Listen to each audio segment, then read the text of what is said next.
Hello friends, कैसे हैं आप लोग। तो चलिए आज हम डिस्कस करते हैं हेपेटाइटिस या पीलिया के बारे में। बहुत सारे केसेस हमारे वार्ड एंड आईसीयू में भर्ती हैं हेपेटाइटिस के।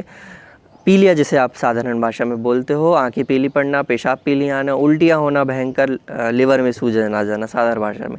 तो ये फैलता कैसे है? तो ये नॉर्मल इस जो मौसम हो रहा है ना, बारिश से जो बदलाव आ रहा है, ठंड का मौसम जो जा रहा है, इसमें क्या होता है कि जो फीको ओरल रूट से फैलता है। बहुत मतलब पानी, बारिश अभी अभी हुई है, पानी में गंदगियाँ रहती हैं, जो आपका हाथ गंदगी है वो किसी ना किसी तरीके से आपको वापस में आपके मुंह में से पेट के अंदर जा रही है।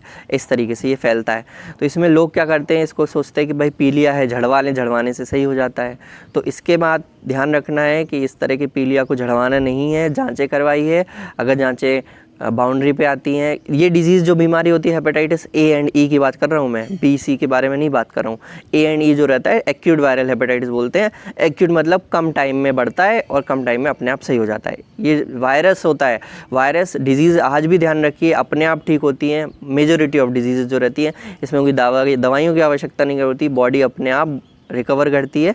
तो अब ऐसा होता क्या है, गाँव में पहले होता था कि भाई डॉक्टर वगैरह है नहीं, तो उन्होंने बोला बीच में झड़वा लिया। देखो डिजीज़ अपने आप सही होनी है।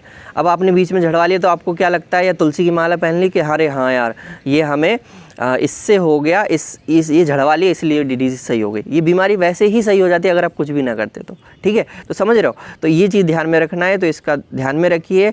अगर ज़्यादा तकलीफ बढ़ती है तो डॉक्टर को दिखाएं, पीलिया बढ़ता है डॉक्टर को दिखाएं, जांचें होती हैं, मॉनिटरिंग होती है बस कि हाँ कुछ बिगड़ तो नहीं रही हालत। बस हम देखते मॉनिटरिंग, और रिकवरी अपने आप होते होते जब रिकवरी फेज़ में आ जाते तो मरीज़ की छुट्टी कर दी जाती है, घर चला जाता है, खाना पीना शुरू हो जाता है। तो ध्यान रखिए, तुलसी की माला, दुनिया भर के झड़वाना फूकवाने से कुछ नहीं होने वाला।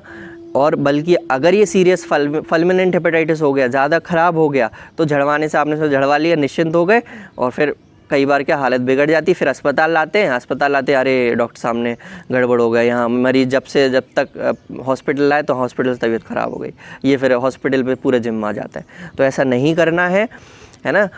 ये होता है कई बार, नेचुरल हिस्ट्री ऑफ डिजीज़ बोलते हैं कि डिजीज़ को सही होना होता है, अपने आप बढ़ती है, अपने आप सही हो जाती है। हम बीच में कुछ भी इंटरवेंशन करते हैं तो हमें लगता है कि इसके कारण से ये सही हुई है। फॉर एग्जांपल डेंगू में अगर आप पपीते के पत्ते या फिर बकरी का दूध पी रहे हो तो आपको लगता है प्लेटलेट्स देखो इससे बढ़ रही हैं। पहले अगर कुछ भी ना करते तो प्लेटलेट्स कम होती हैं और फिर अपने आप बढ़ने लगती हैं। सेम यहाँ पर होता है हेपेटाइटिस, आप एकदम से डिजीज़ पीक पे आएगी, फिर अपने आप कम होने लगेगी। हमने बीच में कुछ भी करा तो हमें लगता है कि यार ये झड़वाने से सही हुई है, वो अपने आप ही सही होनी थी, वो झड़वाना एक बीच में आ गया।